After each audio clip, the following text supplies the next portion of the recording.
International lab facility. Student-led startups.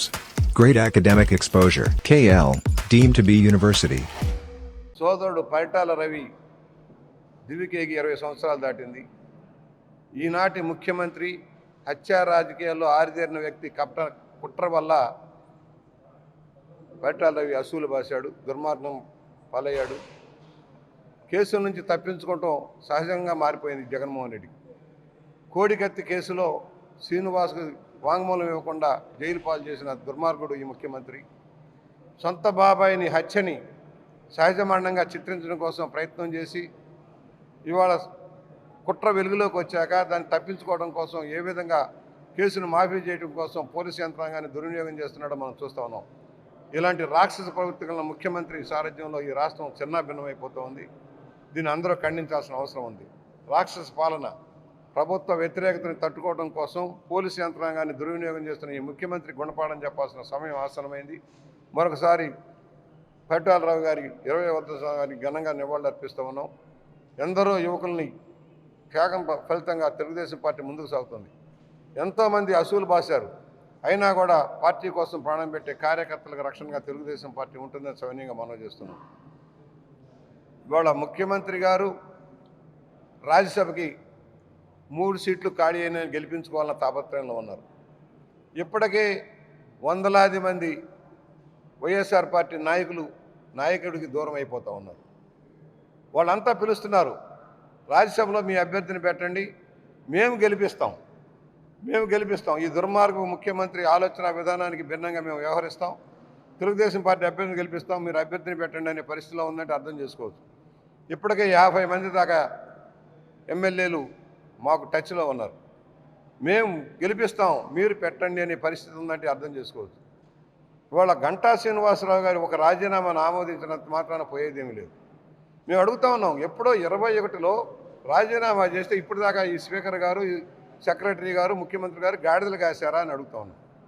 ఏదైతే విశాఖ ఉక్కు ప్రైవేటీకరణకు వ్యతిరేకంగా గంటా శ్రీనివాసరావు గారు రాజీనామా చేసి కేంద్ర ప్రభుత్వం మీద, రాష్ట్ర ప్రభుత్వం మీద ఒత్తిడి తేవాలని ప్రయత్నం చేస్తే ఇప్పటిదాకా ఆ ప్రయత్నం ముందుకు సాగపోలేదు.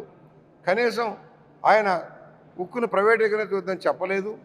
రాష్ట్ర సంపదంతా ఆదాయానికి కట్టబెడతా ఉన్నాడు, పోర్టులన్నీ కూడా ఆయన కట్టబెడతా ఉన్నాడు, ఆయన వాటా ఆయన తీసుకుంటా ఉన్నాడు ముఖ్యమంత్రి గారు. ఫలితంగా రాష్ట్రం నష్టపోతూ ఉంది. ఇవాళ కృష్ణపట్నానికి గ్రహణం పట్టించే పరిస్థితికి వచ్చారు. ఇవాళ కాకినాడ సీపోర్ట్ని గ్రహణం పట్టించే పరిస్థితికి వస్తూ ఉన్నారు. గంగవరం ఎయిర్పోర్ట్ సీపోర్ట్ని తీసుకెళ్లి ఆదాయాన్ని కట్టబెట్టి లాజిస్టిక్ హబ్ ఖర్చులన్నీ పెంచేస్తూ ఉన్నారు. ఇది రాష్ట్రానికి వనరుల మేర నేను అడుగుతూ ఉన్నా. అన్ని రాష్ట్రాలు స్వరాష్ట్రంలోని పరిశ్రమల్ని, పెట్టుబడుల్ని ప్రోత్సహిస్తూ ఉంటే ఈ ముఖ్యమంత్రి గారి వల్ల ఈ రాష్ట్ర సంపద అంతా కొల్లగొట్టబడుతూ ఉంది, పెట్టుబడిదారులంతా పారిపోతూ ఉన్నారు.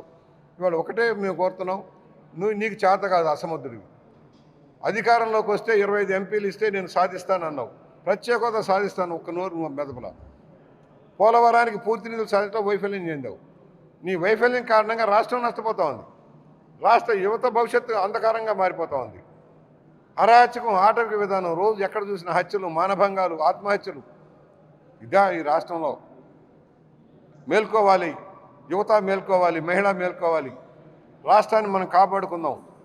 ఇలాంటి దుర్మార్గ పరిపాలన నుంచి రాష్ట్రాన్ని కాపాడుకుందామని సవినయంగా మనవి చేస్తా ఉన్నాం. తెలుగుదేశం రావాలి, తెలుగుదేశం జనసేన కలయికలో ప్రభుత్వం ఏర్పాటు అవ్వాలి, రాష్ట్రానికి మేలు జరగాలి, యువతకు మేలు జరగాలి, ఉపాధి రావాలి, పేదరికం పోవాలని కోరుకుంటున్నారు. కనుక అందరూ ఆకర్షితులై ఎక్కడ నష్టపోయామో 5 సంవత్సరాలు ఏదైతే రాష్ట్ర విభజన వల్ల నష్టపోయిన రాష్ట్రాన్ని గాడిలో పెట్టారు చంద్రబాబు గారు 5 సంవత్సరాలు కష్టపడి. ఇవాళ అన్ని వర్గాలకి నష్టం జరుగుతోంది. స్థానిక సంస్థలను నిర్వీర్యం చేశాడు, సహకార రంగాన్ని నిర్వీర్యం చేశాడు. ఏ వ్యవస్థ బాగుందని చెప్పుకోవాలి, విద్యా వ్యవస్థను నాశనం చేశాడు, వైద్య రంగాన్ని నిర్వీర్యం చేశాడు, నీటిపారుదల రంగం సర్వనాశనం చేశాడు. ఏమని ఇతను కోట్లేస్తారు? జీతాలు ఈ రోజుకి జీతాలు ఏమని వేలాది మంది ఉన్నారు ఇవాళ రాష్ట్రంలో. జీతాలు ఇవ్వలేని దౌర్భాగ్య స్థితిలో ఇప్పటికే 62,000 కోట్ల రూపాయలు డైరెక్ట్ అప్పు. ఇప్పటికే 9 నెలల్లో 62,000 కోట్లు తెచ్చాడు. ఇండైరెక్ట్గా మరో 30,000 కోట్లు తెచ్చాడు ఈ సంవత్సరంలో. రాష్ట్రాన్ని అప్పులమయం చేసేస్తూ ఉన్నాడు. ఈ అప్పుల అప్పారవీన అన్ని వర్గాలకు అన్యాయం చేశాడు. నవరత్నాల పేరుతో దోపిడీ చేశాడు. ప్రతి కొనుగోలులో దోపిడీ. ఆఖరికి అంబేద్కర్ గారి విగ్రహావిష్కరణలో కూడా దోపిడీ చేశాడు. అంబేద్కర్ గారి పేరు చెప్పి దోపిడీ చేశాడు.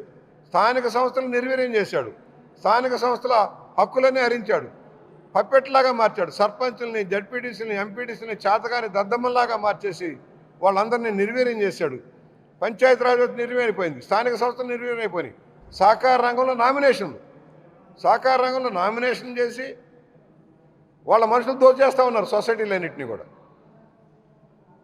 అవినీతి పరాకాష్ఠకి వెళ్ళిపోయింది రాష్ట్రంలో. ఇంత అవినీతిని మా చరిత్రలో ఏనాడు నేను చూడలే. 50 సంవత్సరాల రాజకీయ అనుభవంలో ఏనాడు నేను చూడలే, ఏ రాష్ట్రంలో చూడలే. ఇంత సంపద దోపిడీ, ఇంత అధికార దుర్వినియోగం.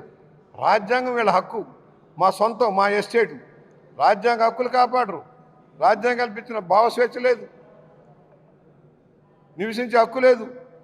ప్రశ్నించే వాళ్ళని జైలు కటకటాలు పాలు చేసి ఈ దుర్మార్గ పరిపాలనకు అంతం పలుకుదాం. మరిన్ని వీడియోస్ కోసం ఛానల్ ని సబ్స్క్రైబ్ చేయండి, లేటెస్ట్ అప్డేట్స్ కోసం వాట్సాప్ ఛానల్ ని ఫాలో చేయండి అండ్ లింక్ డిస్క్రిప్షన్ లో ఉంది.